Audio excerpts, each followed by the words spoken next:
we're going to be making a tape with Lucy and George Gray, who now live in Las Cruces, Las Cruces. And New Mexico. they're visiting here for opening day. It's May 8th, 2006, and Pat Hansen is assisting Kay Harry in this interview. And so how we usually just start out is how you found out about Southwestern and when you joined and why. Well, we were members of Mission Bay, and we joined Mission Bay about 1963. And we got into racing pretty heavily. Well, that's an interesting story in itself, because we were racing sailboats, National One Designs, and there was a whole group of us, about 12 or 13 of us, racing National One Designs, where we were not members of a yacht club, off of Crown Point, Mission Bay. This was before you joined Mission Bay? Well, we Yes. were not a member of any club at the time, and neither were they. And we were racing in the bay, and after several weeks of this, the Commodore of Mission Bay came over and he said, well, you can't use our buoys for these races. We're racing in this bay. We have races out there. You're not supposed to do this. And on basic answer, and I was fleet captain at the time, and I said, well, our answer is, you don't own the bay. I mean, it's a public place.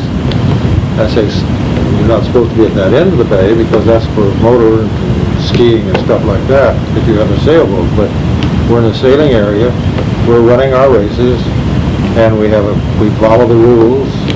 We have a book, very big book on the rules, and we're all following them. We have our own race committee. And then he said, well, maybe you could run your races the same direction we run ours, which was creating a problem. It really was, in both ways. I said, that's no problem. We can run them the same direction, but if we run them the direction we have to use your buoys. And to make a long story short, there was no confrontation. It was a pleasant interchange, but the long and short of it, they invited us to join the club at a substantial incentive, let's put it that way. And about half of our group did join the club, and me included. And the rest of that racing fleet kind of disintegrated from there. But eventually, nearly all of them joined a club. Some of them changed boats. But we raced in Mission Bay for about 10 years. Toward the end of that time, we had a lot of pressure. I had a good boat. Lucy was a great crew. And we were doing some winning. And so the long and short was, if I didn't ever show up, the phone was ringing all the time, what happened, why aren't you there, et cetera, et cetera. And it got to be, after about 5 or 6 years, kind of a chore. I had to do it, And that got kind of door, so we decided, well, maybe we'll just get another boat. Well, Solve that problem. What I did is I got another National One Design, but we started going up to San Francisco and a few places like that, racing all over the place. And in fact, I think I came about as close to death as I'll ever come without dying in San Francisco Bay. I was racing and I was leading, and the wind came up very strong, and my boat took off in the air and landed head first, and here we go. And there were so many boats out there that had capsized, they were too busy, and I said, I'm all right. Well, unfortunately, my boat went all right. I had sold it to the man but I was going to use it for this race. The man I'd sold it to had an adjustable forestay, and he did it himself, and had destroyed basically my flotation tanks, and so the boat sunk. And we're about a mile from a buoy, and my crew at that time, Lucy wasn't there, I had a crew from Stanford University going for me, and I had my flotation going. My cushions had floated off except for one. So I gave him the flotation, and I said, I hope I see you at that buoy, which is about a mile away. What channel buoy is a huge thing. And the sea was so rough you couldn't swim. You had to have breaststroke all the way. And fortunately, the tide was not, I think it was about ebb tide, really, because it was not running hard either way.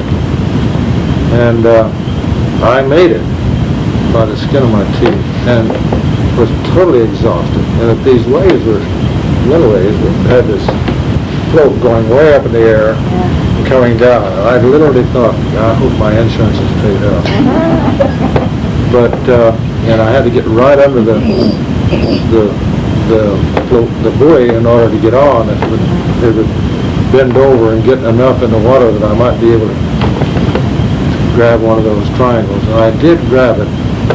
I knew I was going to pass out, so I pulled myself in between the triangle and passed out. Sometime after that, my crew made it to the buoy, and he waved down a boat, California, as a matter of fact. And a woman on there happened to be a nurse. And they took me and knocked the color of this table, which is pretty gray, onto a boat and wrapped me up and gave me a couple of good slugs of brandy. And when we got to the clubhouse, she took me to her home, put me in a tub, and liked to beat the dickens out of me. I thought she was, what did I do to you? She slapped me all over to get the blood running. He lost 15 pounds that day. And I went to the party that night. And we raced the boat the next day. It washed in against the banks at the end of the bay, and they salvaged it and brought it in with the centerboard bent completely over where we had been trying to ride it. And because the mast was filled up with water, and it would just go clear on over with no centerboard really at that time, because we were on the centerboard trying to put it over. And we had fish in it, by the way. The only fish I ever caught up there. But anyway, and we raced it the next day. And That same boat? And I got third in that whole series. I was lucky I even made it to the end. And your crew was all okay? And That was an international championship show, and for that class boat. And I did get third place. That third place trophy was about the size of a shot glass, but it's still my most cherished trophy because it was an international race. And those young crew And people... I was able to live to get it. I think that was my reason. And they have a story to tell, too. And that was told. By the way, that particular event brought a law into San Francisco Bay that you have to wear a flotation jacket under the wind in a boat our size. And you can't be on the board, you have to wear it. And at winds above a certain knot, it has to be on the person. But, or it was that. I didn't change that since then, but it was in for a long while. But we bought a boat at the end of this that had a mast that was too tall. We bought Columbia 29 called Bañera. That means bathtub. How do you spell that? Bañera. B-A-N-E-R-A with a little float in it. And anyway, we could only sail the boat out of the bay at low tide and only get in at low tide, which meant getting up at 3 o'clock in the morning and a few other things, and staying in a hotel there, a motel. But we came over here, and I had been playing in Windjammer's band at Mission Bay, which is a dance band. And I think it was still going last time I knew anything about it. It was a huge band, a real nice band, playing trombone. And we used to come over here and play dances in the old clubhouse. And so I knew people over here. In fact, I knew Jim Woods, who had been a member here for that time, quite well. And Arden Bryant, who has been a family friend for many, many years, was over here. We came over here with a new clubhouse that had just been built, just opened. And we were having lunch there, Lucy and I don't know if anybody else was with us or not, but Arden came over and we talked, and he said, when are you going to join here? And I said, well, I don't know, because I had brought my boat over here That's how I got here at first. I sailed it over here, and they had lots of empty slips there. And I had it in a slip back, and long and short of it, the boat never did go back to Mission Bay. Arden gave me we were sitting there eating, and he went to the office and came back and handed me an application, signed it. I gave it to him, and I never got the boat back to Mission Bay. It stayed How here. much did it cost us?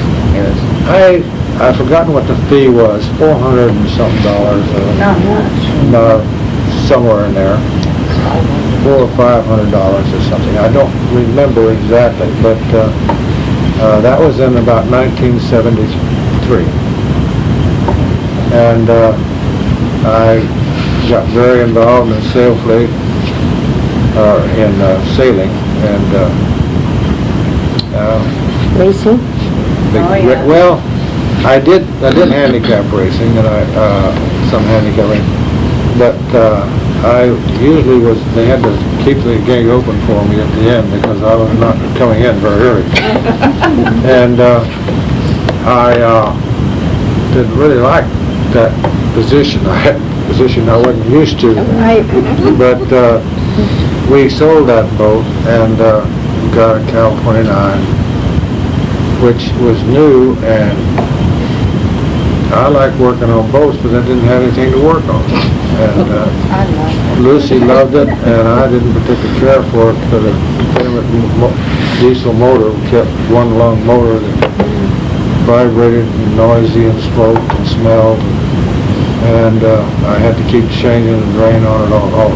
The water, the drain on the water cockpit kept filling up, the bilge kept filling up with water because it was salt water cooled, and the salt water would hit that manifold, and I had to keep changing it to dry all We were at the the time. end of, what dock is that now? F dock. It took me a while to figure out where all that water was coming from, but anyway. Well, we were on F dock, and when we first got it, I'm not the sailor in the couple, but he said, now, if anything happened to me, I want you to be able to bring that boat in. Well, you had to come out and come around and circle around like this, back in. And I didn't really want to do it, but I felt it was probably smart. I said, if anything happened to you, I could always ram that main, dock out here in the front. He said, no, you know how to bring it in. So we practiced and practiced so that I could bring it in if I had to. I didn't like doing that. I did. That was a great boat, but I know it's sail well, but it had a wheel. I love And it. I sit on the very back of the boat to drive it, and everything that came over the bow I wore. Yeah. And I wasn't happy there, so He wanted a good racing boat. that's exactly what it was. It all boiled down. Ulterior motive. And this was when they first came out with Catalina 27. So I bought a Catalina 27, and boy, I'm fat, dumb, and happy with that. I really had it. I had two complete rigs. I had a rig for cruising and a rig for racing. And we raced it, and we had a lot of fun with it. We didn't win a lot of races, but we sure had a lot of fun. Was Lucy your crew, or did you have other At that people? time, for most of the races, we had a four People? person race, and so I had, well, at one point, I had 3 Jims on board, and when you hollered Jim, it was kind of interesting, but I had some surgery. Jim Wood, Jim Cummings, and Jim Carnevale on board at one Jammer race. And that was an interesting race because we just routed Port Pub and had lots of wind going. I had purchased one of those canned boxes of barbecue ribs that they used to sell, and I took it down below and opened it up, and Jim Cummings was up the helm. Jim Woods was down. He's always wanted to eat anyway. So at that time, and I had just heated up this can of barbecue ribs, and oh goodness, Jim said, "I'm gonna need some help," and then all of a sudden we got a minor knockdown, and I had spare rib, barbecue ribs all over the inside of that boat. It's so hard to clean up. And, well, I don't know that I ever got them all out, but we had a big laugh about it, but we ran with short rations for the rest of the race. But that was a lot of fun, and we did pretty good. That was Marina Del Rey. I don't think we got any trophies, but at night, we could hear our motors running, so it didn't bother me too much. We didn't turn ours on, but... People were cheating. I'll beg your pardon? People were cheating. Yep. What do you think? They were just warming up their batteries or something. Right. There's lots of stories why their motor was running, but they were going faster than we were. The sails were flapping, but they were moving. Well, they were doing that at that time. We were, the ladies, a bunch of them, in fact, Donna Woods and I were here at the club, and I remember I worked with Arden Bryant's wife, and she was a banker, and I was a banker, and we did everything about collecting the money for all this stuff. We had tickets, and so everybody had to buy $5 worth of tickets or something. If they wanted to drink, they gave a ticket to the bartender, or they gave a ticket for their meals. So All because the they time. couldn't handle, I mean, you know, when you have extra bartenders around handling money, that's for the birds. Not good. So we would be up in the middle of the night, and with 500 boats in that race, with everybody coming to the club, their families, everybody else, I mean, it was chaos. But we dealt only in tickets, and I remember Belle Bryant and Donna Woods and I were working in the office and counting money, and I'd hand out a box of cash. We had these women that would, you know, sit all over the club selling tickets, and, Yeah. you know, it was something else. And then we had to count all that money, get it Yeah. to the bank, carry it over there at night so it wouldn't be left here overnight. So you organized it, so... Yeah, well, Belle Bryant did really more than I, and I helped her, but we had a lot of fun. But in those days, there was a lot more member Participation. Yeah. participation Oh, in yeah. all of these events. Well, you had to have it. Yeah. The barbecue, they had to have tickets for that. It was 2 tickets for the barbecue, or 1 ticket for a drink or something. But it was, everybody helped. Yeah. But, An enthusiasm. and the basic, it had to be, well, membership run in all activities primarily because we didn't have the staff to do it. And yet we were putting on some pretty big events. And the races, as I understand it, were much larger participation in those days than they are now. Yeah, sure. And our estimated Nata races would get up, I don't remember what the high point on it was, but I'm going to say close to 300. Now, There were if we get over 50 for something... The record was in 81, 350 boats were registered at Windjammer, and 327 we parked here. And you were port captain, so you knew that they were... Also, the Oceanside race was a heavily attended race too. And now it Yeah. isn't. But at any rate, we couldn't put on those bigger races without membership cooperation, and there was a lot of cooperation. And the fishermen and the power boats were as actively, they were pilot boats and Committee. ferry boats and everything in the world, race committee boats. There really was not that much division between power and sail. You know, there was a little bit, but everybody cooperated. It was a lot of teasing between power and, but it was friendly teasing. It was Yeah. not anything negative. But we had a club participation, and it was more of a down-to-earth group, if I can put it that way. I don't know any other way to say it, where people wanted to do it. I mean, they were actively participants in the whole bit. We had a very small office staff and groundsmen. Later, when I became Commodore, there was Rosie was the receptionist, secretary, jack of all trades in the front office, and a bookkeeper. Betty. Betty didn't come in on board till later.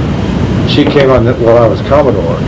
Okay. But this was at the beginning of my reign through the chair.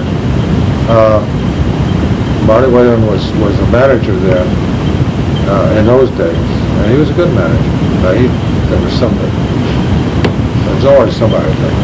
but anyway. People seem to have liked him, though. I've heard people, I've talked with people like before who seemed to like Marty. Thought He was well liked. He was well liked by the, but there was always one or two. But and he was very good for the club because he was pretty good organizer. And these big activities, he would have them pretty well organized. And we had Rose as the secretary, and the bookkeeper's name I forgot. I'm the one that fired her. That's Maybe okay. that's why I You forgot. don't have to remember. Maybe that's why I forgot. But anyway. Was Ruth in the bar then? Remember Ruthie? I remember her, but I don't know exactly when she started. But let me justify that a little bit, what I just said, because our bookkeeping system here was not very good, to say the least. And they had an old machine in there that was just beat itself to death trying to record stuff and stuff. It was not adequate at all. And the lady she was just forgetting and not, nothing overt. She never, to my knowledge, she never stole anything, she never deliberately did anything, but she just wasn't being competent anymore. And in fact, after she left, I opened the old safe up that we had, and I found checks as much as a year old that had never been deposited or taken care of. That was, it was pretty bad. And that's when we went into the system we got now, is a computerized system. And we had a couple of members here who were in that business that really helped us out with that. That's good. But, and I think it's still the system you're using here now. Don Haynes was That's what Commodore said. Don Haynes was treasurer. Bob Haynes was treasurer, No, yeah. Don Haynes. Don Haynes was treasurer. Of course, he's a banker, and he did it. He was excellent. He was just about as good as you can get for treasurer. And I doubt if, Very precise. He knew where every penny was. We were extremely fortunate that he was here. He just did a wonderful job. And we had our board, the 3 years that I went through the chair of the board, almost to every person were just the best you could get. And we had Roland Hansen was when I was Commodore, was the port captain, and I don't think we ever got any complaints from anybody. And he handled everything well. We had one lady that left her boat here and went to go around the world, but and we moved her boat, and she wasn't here. She was at Tahiti or someplace, and we moved the boat, and he heard about it. Well, anyway, that's the only complaint that he ran a tight ship and a good one, and as fair as a fair can be. He had lots of help. But he was, husband or not, he was just that way. He was a great guy. He is a great guy. But and of course, Paul Whitehead was second in command. He's a dear friend and a hard worker, and he had been port captain one time, and then. Chuck Moss, who you wouldn't ever find a more stable person in the world than Chuck Moss. Chuck, I was telling Tim the Commodore the other night when he was interviewing me, I said, Chuck made a very famous statement that I think that all of us who've ever been Commodore agree with. This is after his Commodore, and he was ill when he was Commodore. We had just joined that year. I remember him. Yeah, but Chuck was a great guy. Anyway, he said after being Commodore, he said, I wouldn't take $1 million for that experience. I wouldn't give you a nickel to do it again. And I think that's the way most of us felt. But it was a great year for me. I have a philosophy about the responsibility of officers in the club, all officers, that may not be compatible with everybody. But I practiced that. We practiced it, I should say. Well, I was Commodore and even going through charity. The club is here as a recreational club. Everything we do has to do with recreation. Recreation implies pleasure, means having fun, doing things that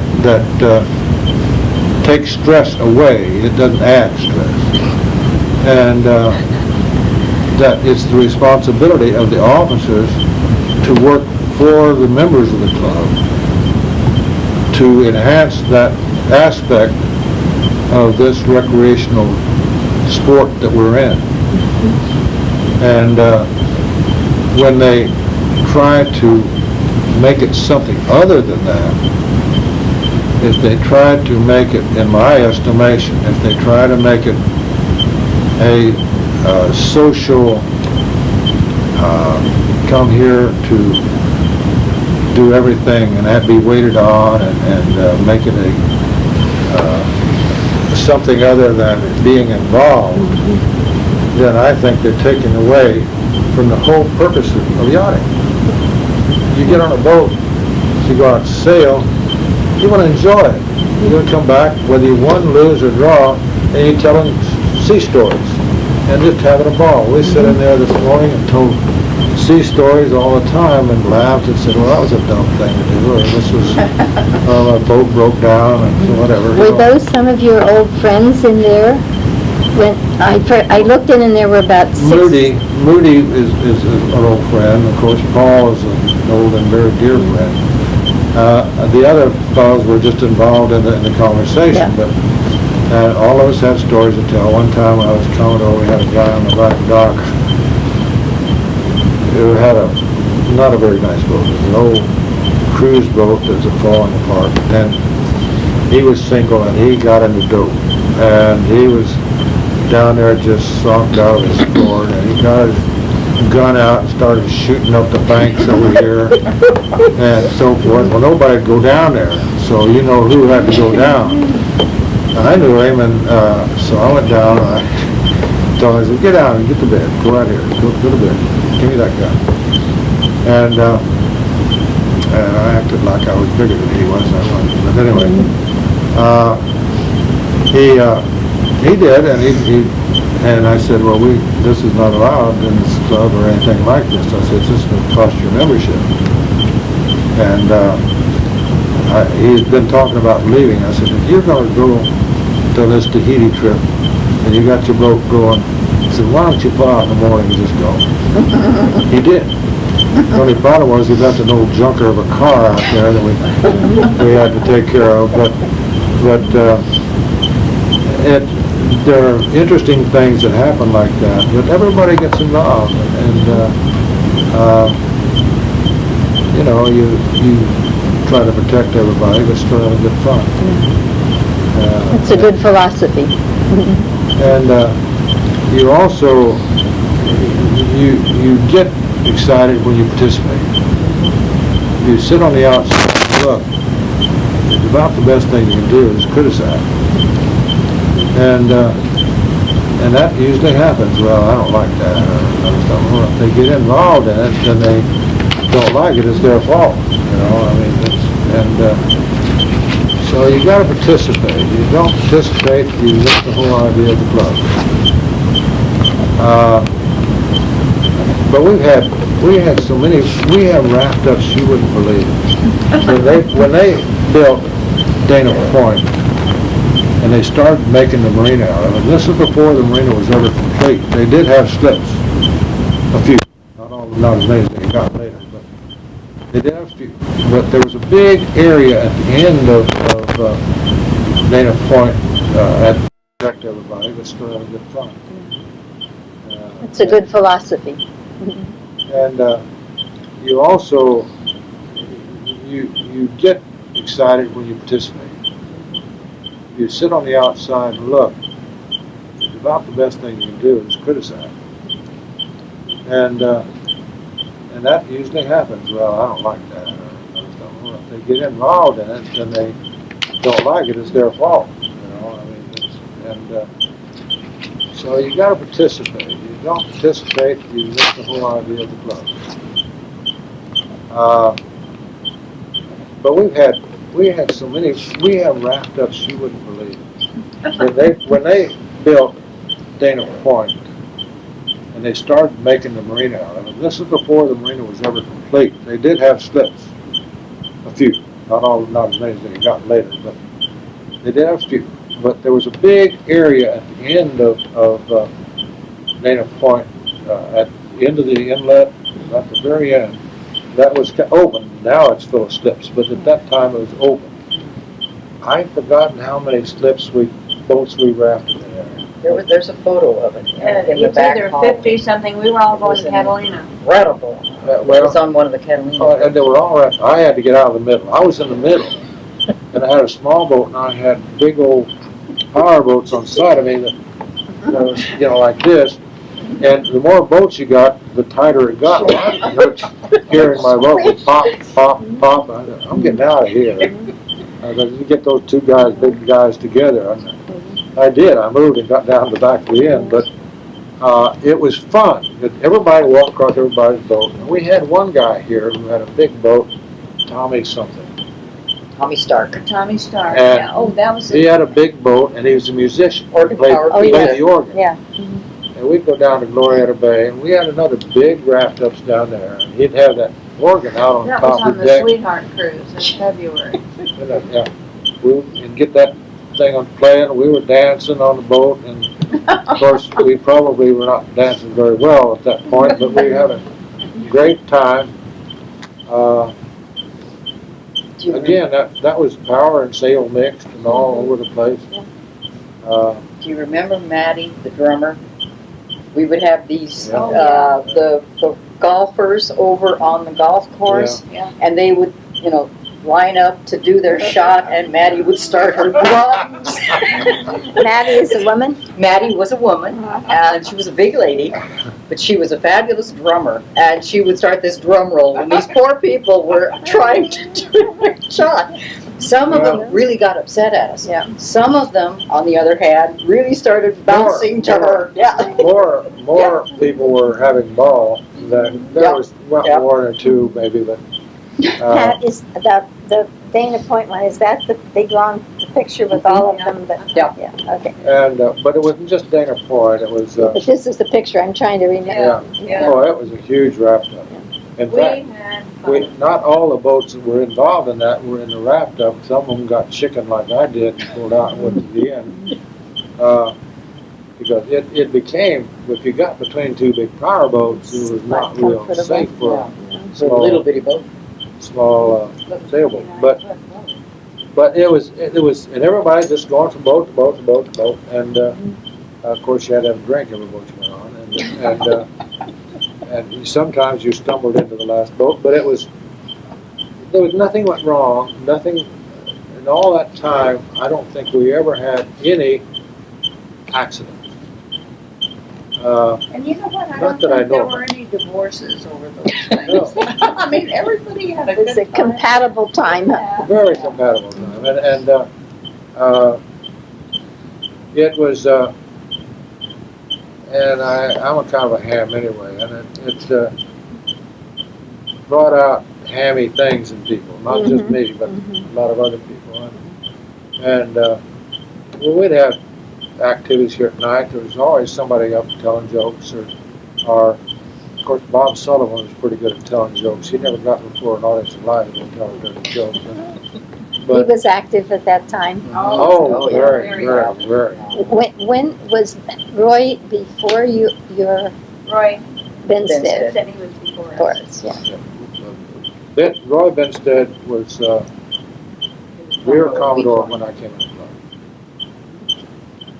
And He was Commodore Regional. and That was a period of time.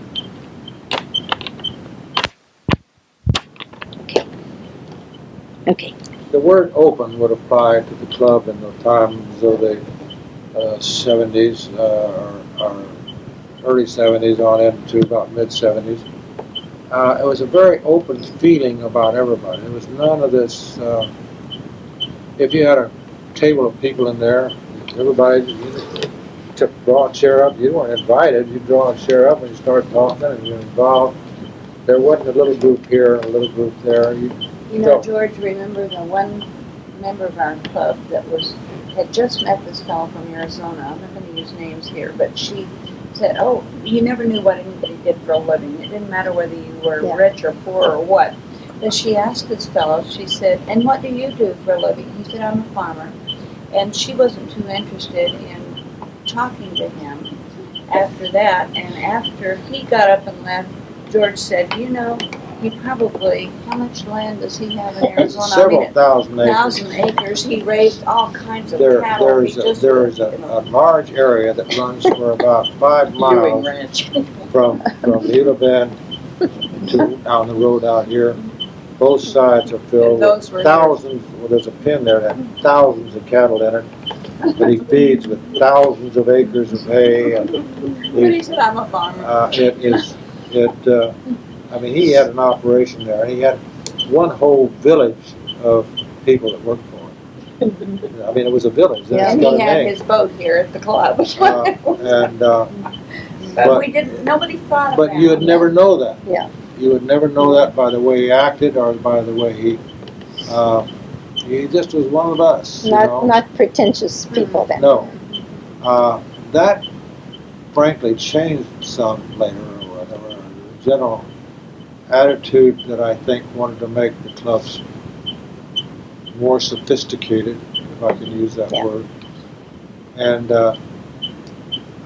than most of the members did. And I think it had a very negative effect upon the general atmosphere within the club. But then that's a personal opinion, but and maybe I'm wrong because I'm from pretty ground stock from the background, so you will have me down close, so maybe that when I was a kid, so maybe that's from my background. But it just was a good, happy time. I loved it with all my heart. And taking an old ranch boy born on a ranch, come out here and sail boats. It was a new world. And a great experience. Like a dream come true. But What was it? Your dad came down. We bought a new boat. He came down. George told him to come down and see our new boat. He came down on an afternoon when we had gone out sailing. And so we went by the house later, and his dad said, "Well, I went down to see your boat." He said the stall was empty, but the stake rope was there. That's great. But, you know, well, both Lucy and I grew up with a ranching background, people who were hard workers and basically self-sufficient. Grew cattle and groceries and everything else, you know. And we didn't have electricity or indoor plumbing for quite a while.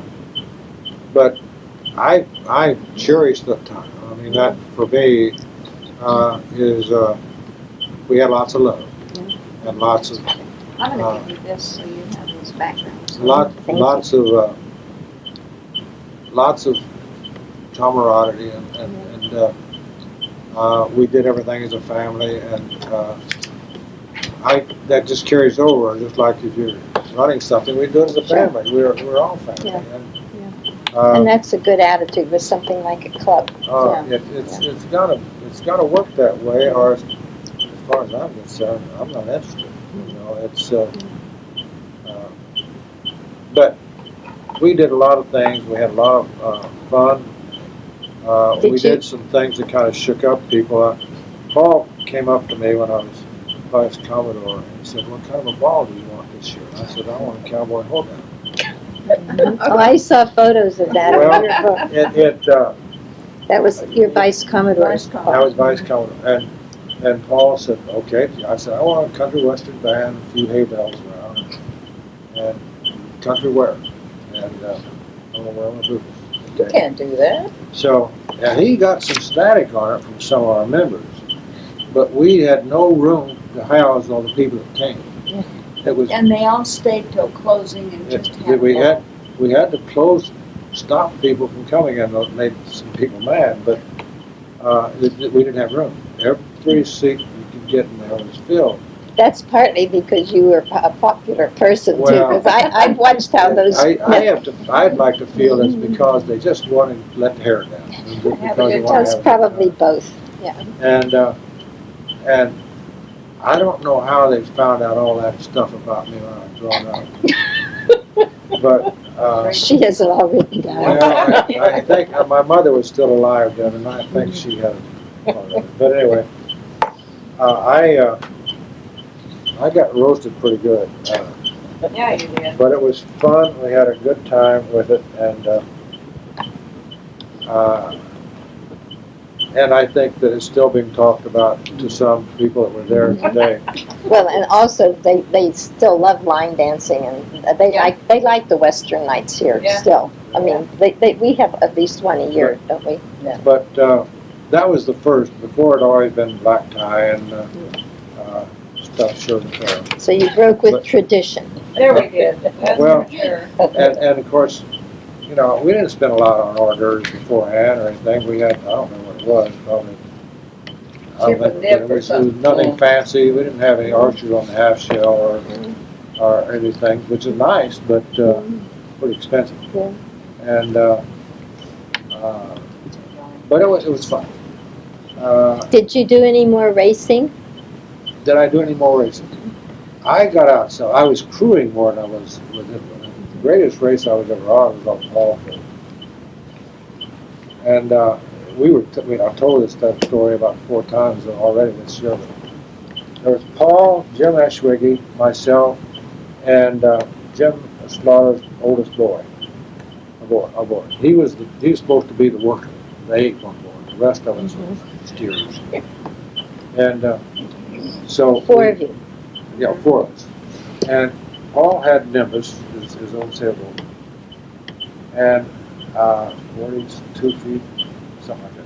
But Paul had an oversized spinnaker, a spinnaker that was so big that when it got filled, it touched the water at the bottom and the front and the back, and he had an oversized spinnaker pole too. Mm. But when that thing filled, I mean, you had it. Flew.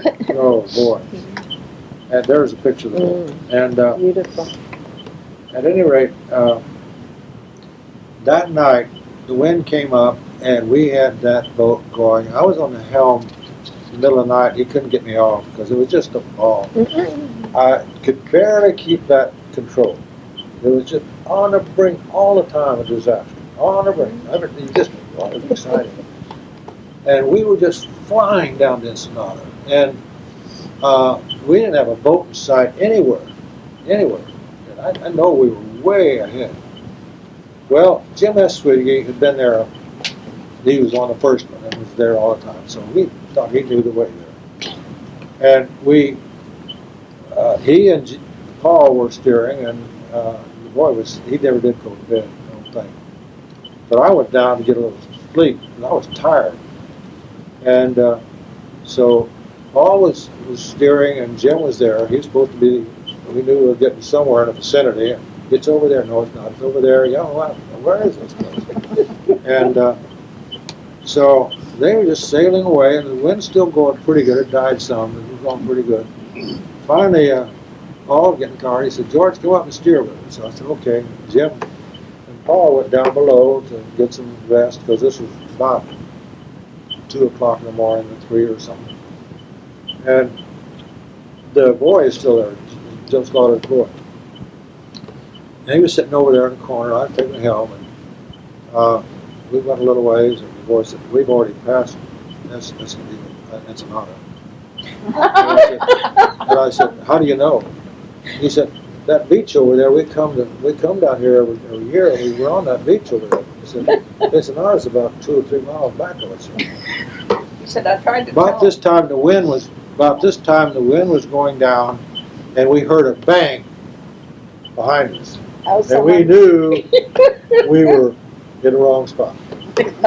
And the guy who got the bang, unfortunately for Paul, was Bob Pavey.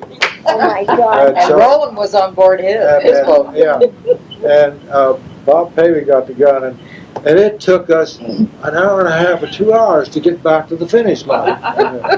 because the wind had died down and we just were flogging around trying to go to weather. And and we finally did cross. And I don't think Bob has ever let Paul forget that. I'm sure of it. Well, Were you I want on? to tell you another story about Paul and Bob. We were on a race one time. Like I said, I was crewing most of the time this time, and not Paul, somebody else.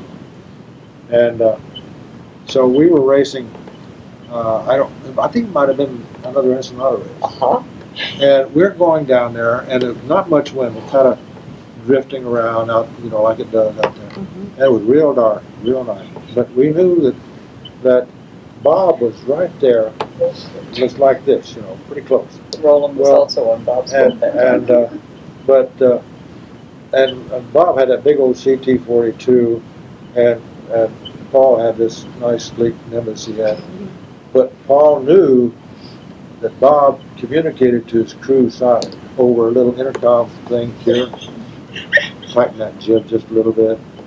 Pull it out just a little bit more, and so forth. Well, Paul had one that did the same frequency. So Paul picks up his little, because it was real close. Paul picks up this thing and says, "Lower the main, please. Lower the main." And silence, total silence. Finally, Bob says, "Get off the line." Roland still tells that story too. That's funny, yeah. But that's the kind of stuff. It was fun. We had a ball, and it was. We still talk about it to this day. Yeah. It's those kind of things that you just don't forget. Did Paul ever win the did he ever get a trophy for the Ensenada race? I don't think so. I don't know. He would have gotten it that year. No. Just tried hard. I don't really know. But to be very honest, it's nice to get the trophy, but we didn't have to have a trophy to have fun. No, absolutely. And frankly, there are times when I think people won and didn't even show up for the trophy, but that wasn't the point. Yeah. It wasn't the point. Yeah. But when you came to the trophy presentation, it was kind of hard sometimes for the presenter to be able to present all the trophies. They got all the heckling going on all over the place. And it was the ball, it was fun. I ask everyone this.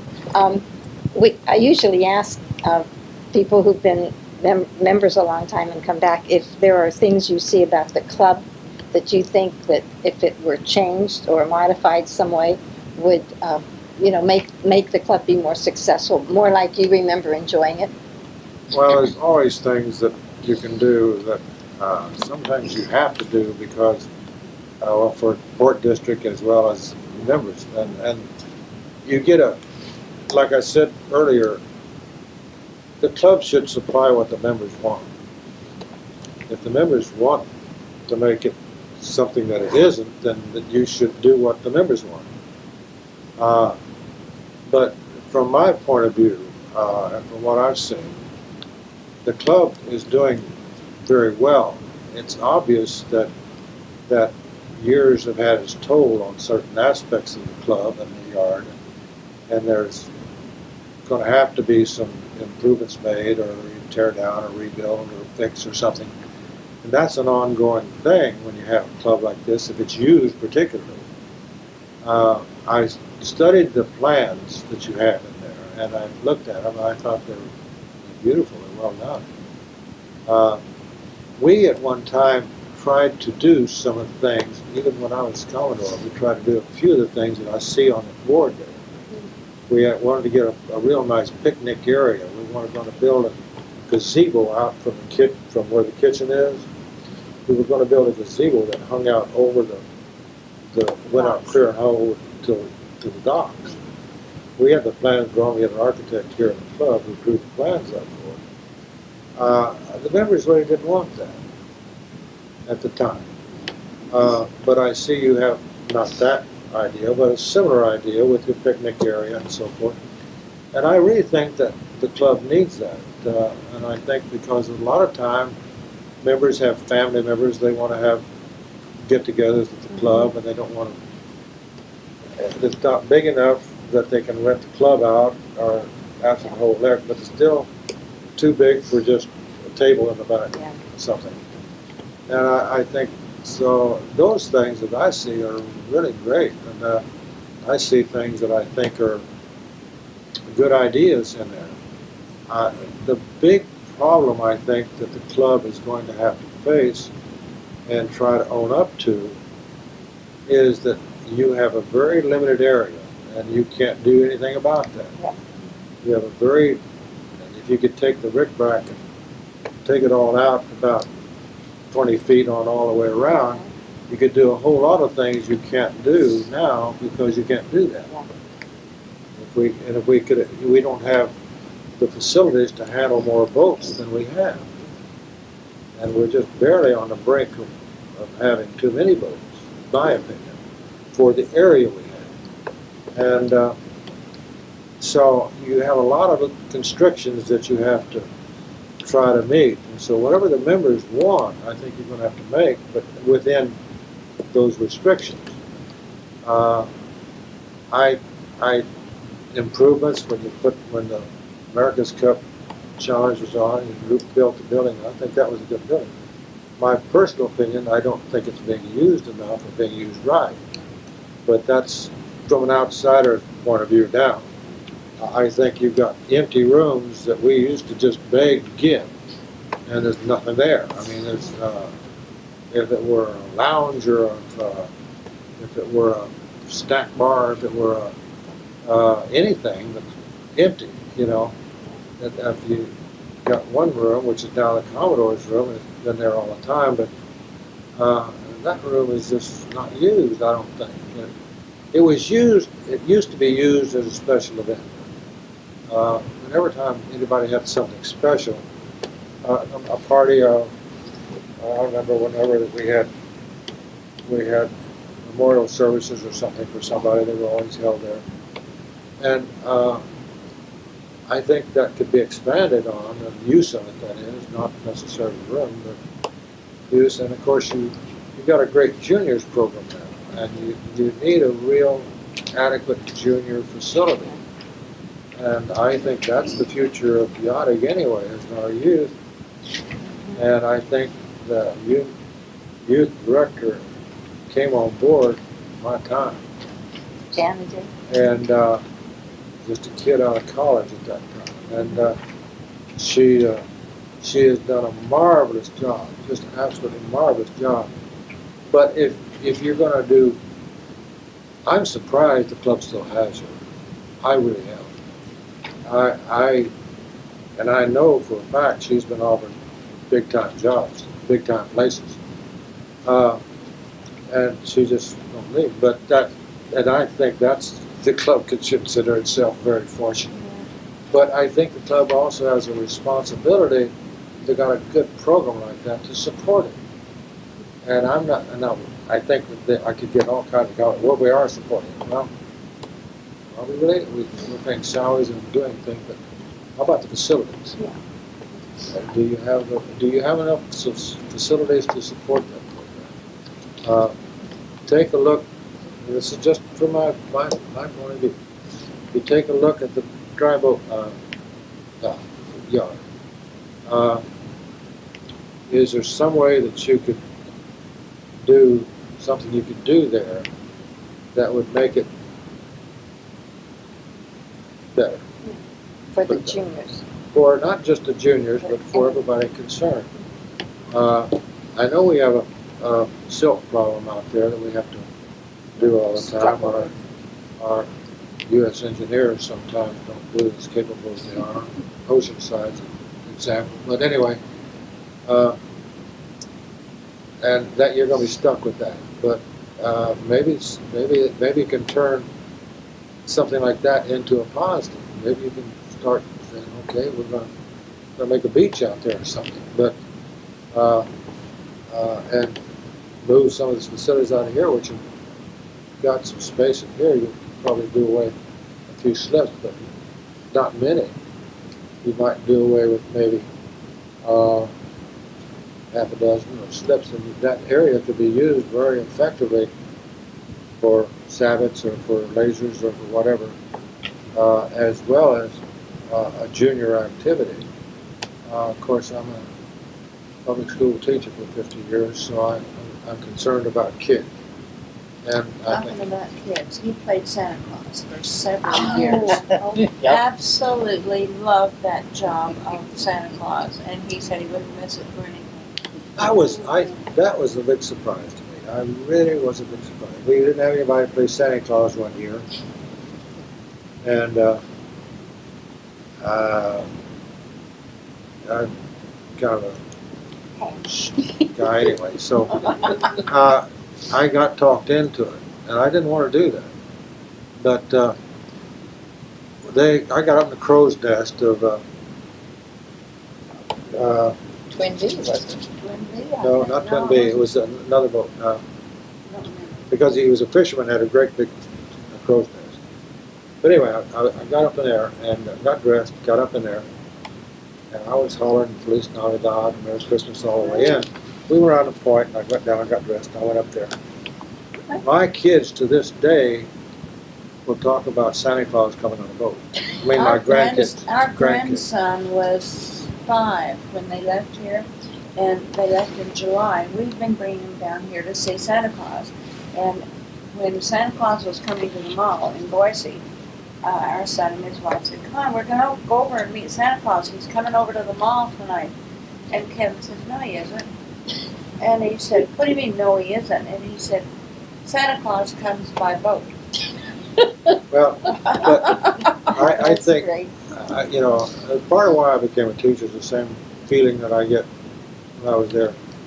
Here's all these kids out there, love them, just small kids, and you get off the boat and you're it. I mean, they hang on to you, and boy, it is, it's indescribable. And I really enjoyed that. I enjoyed that probably as much or more than anything I did. Paul Whitehead did it Yeah, he did sometimes. it Paul after- does it sometimes Oh, too. After George. But it was a real thrill. The Commodore didn't usually do that? Do the No, same? I I don't know think I who may did have it. been Commodore.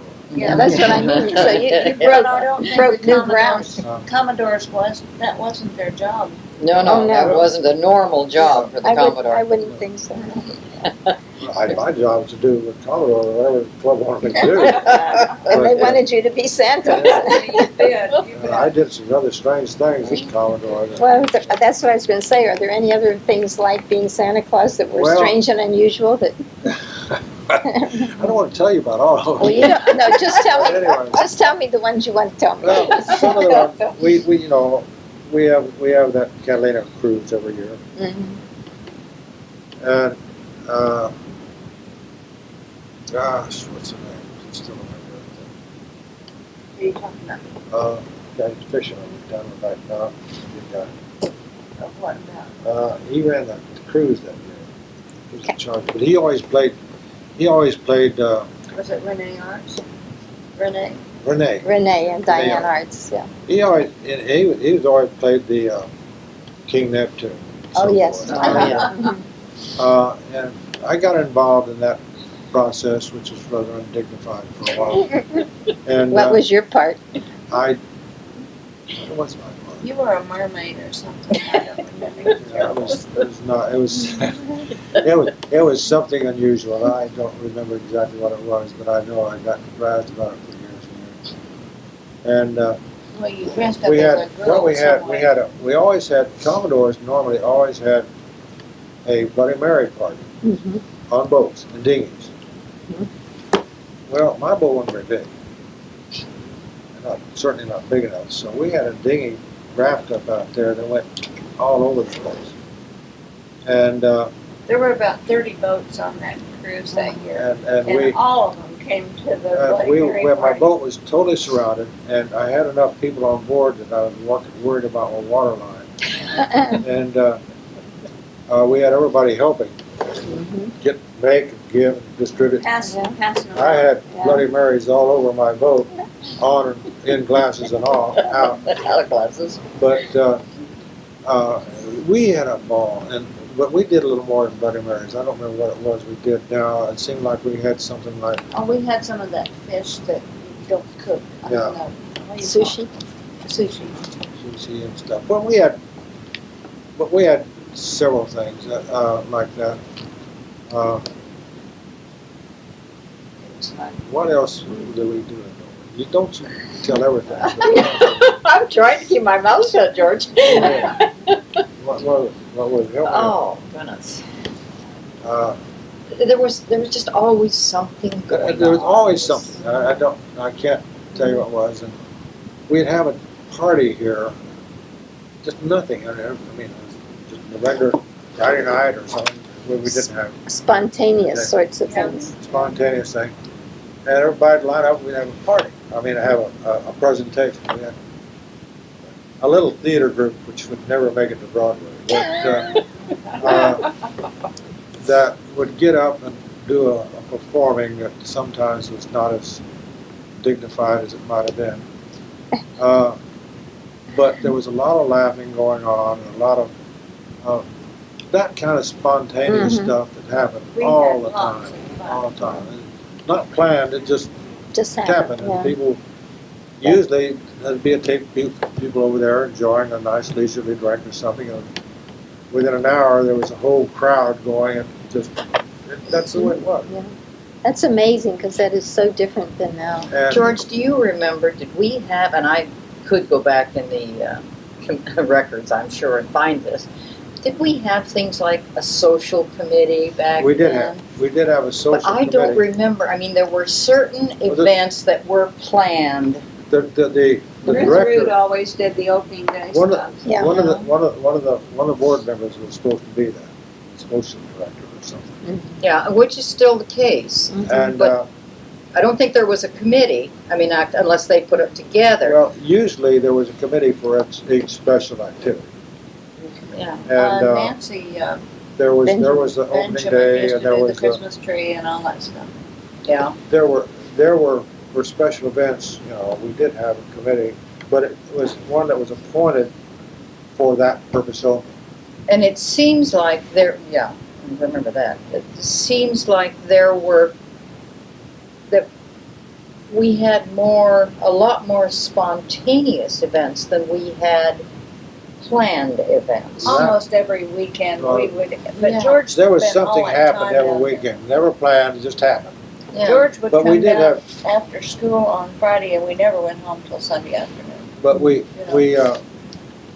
we did have, we had yard sale out here in front. Yeah, still do.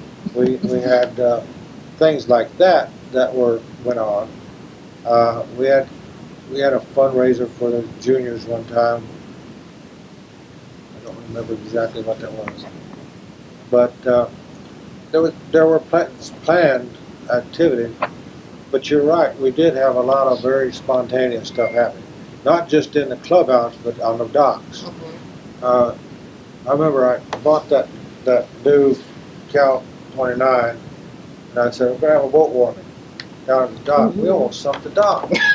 Oh, And People were down there. Well, when we had our boat warming, But, we thought, the dock was gonna, things like that, that became scary because I really did think the dock was going to break. because you were way down at the end. Yeah, but anyway, not when I bought that boat.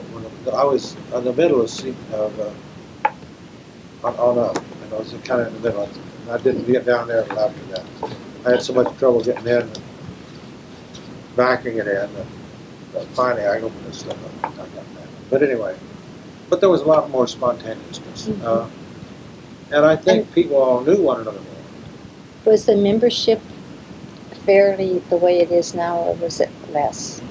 Oh, it's much less. Much less. Yeah, So and I think the that helps. 800 members that's, Well, I mean, it's 600 not a negative, but it's also not a positive because you really don't have the closeness that we had as a much Well, smaller You were club. limited We to had- about 500. We were We had close to 500. 500. Yeah. Oh, okay. Mhm. That was, Because but that we was are- the largest that we got. We talked a lot about the cap on the membership here when I was Commodore. There was some discussion of the fact of that lowering. Because the facility won't handle it. You And know. didn't you talk about too, restricting out-of-state members back then? Restricting out-of-state members? There was a restriction on it, a big restriction. You had, no, it wasn't talked about, it was an actual fact. They had so many, you had to live within so many miles, I forgot what the mileage was, in order to be an active flag member with quotas for out-of-state members. And the quota was not a very big quota. It was like 10 or 15 from Arizona, let's say. We don't have that anymore. Yeah, that's too bad. That affects the club financially, but it also affects the club in Participation. terms of participation. But we talked about lowering the membership because of the facility, because people were using the facility. If you get somebody in here that never uses it, you're getting their money, but what are you getting out of it otherwise? And I think it's not altogether that good. But there was definitely a cap, and I've forgotten what the number is. But if you look back, I think in the bylaws, around 1980, 82, you'll find what the restriction was.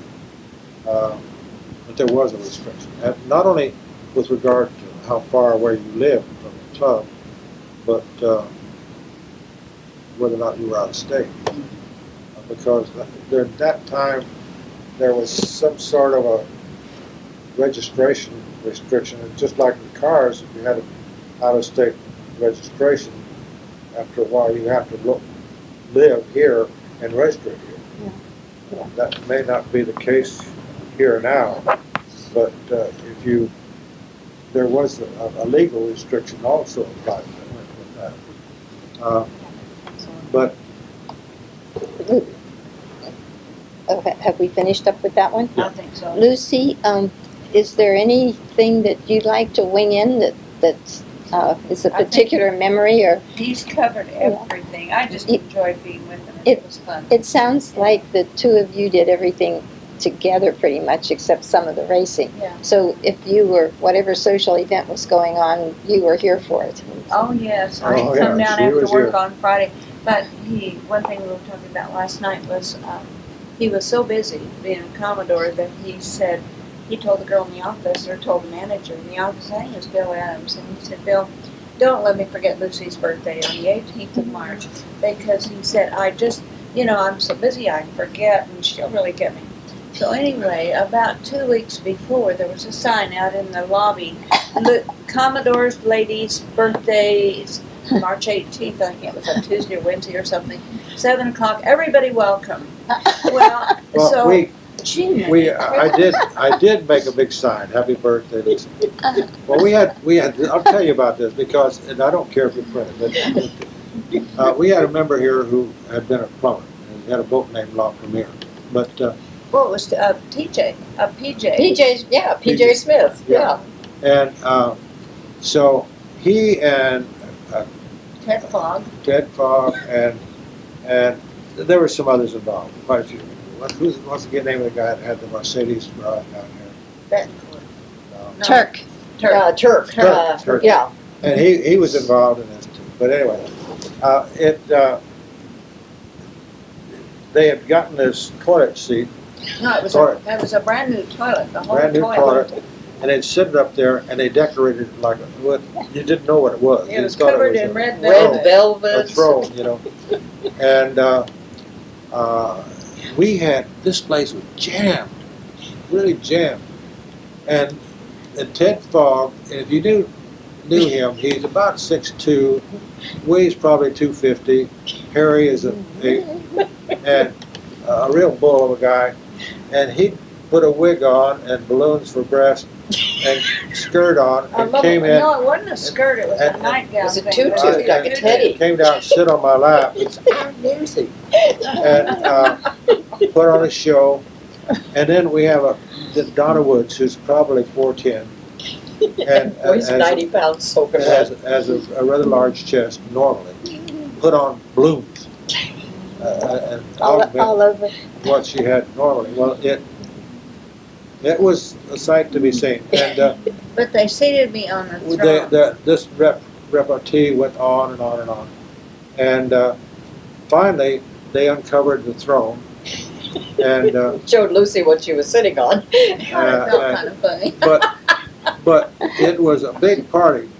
The thing I didn't realize when I asked our manager at that time to do this for me, I got the bill. All you did $1,000 I got for that bill. champagne and hors d'oeuvres. It was a good party. But it was fun. It was worth every nickel of it. But what I'm saying, those things, that was not real unusual. Well, it was a little unusual, but The $1,000 was a little unusual. I'm talking about the event. Yeah. But We did have a lot of fun. that was everybody there had a ball, I think, and it was. You saw people do some rather strange things, but and those are cherished memories. But I don't know if you do that thing here now. I don't know. That's not a criticism. That's just, and some people don't want that kind of thing. Well, But we had the so group many here friends that time it did. just worked. And I think you were fortunate to be here and doing that at the time you did Yeah. it, you know. Well, It yeah, was, I it think was I think, but I think really though, I think people have to be encouraged to enjoy themselves. Mhm. They have to be encouraged to. I don't think people normally, they don't want to embarrass themselves. They don't want to bring attention to themselves. But really, when you get right down to it, they want to be a part of it. Yeah. And they want to participate in the activity. And we had a lot of, everything we did was well attended, well participated. And that's not something I did. I mean, that's something everybody else did. well, And, joint effort. well, Mhm. you know, I had the greatest help with the song, not just with my wife, but with Pat, with Roland, and with Paul, with, you know, I was just very fortunate. I had a great group to work with, and I can't take credit for that. I just, Yes, you can. You're just being modest. It was a culture of encouragement. It was a culture of fun, of participation. It was a time that it was expected and people wanted to. Yeah. Really They wanted to have fun. wanted to. They wanted to have fun. It was fun. And I was certainly going to try. This is Cecilia White that George always put a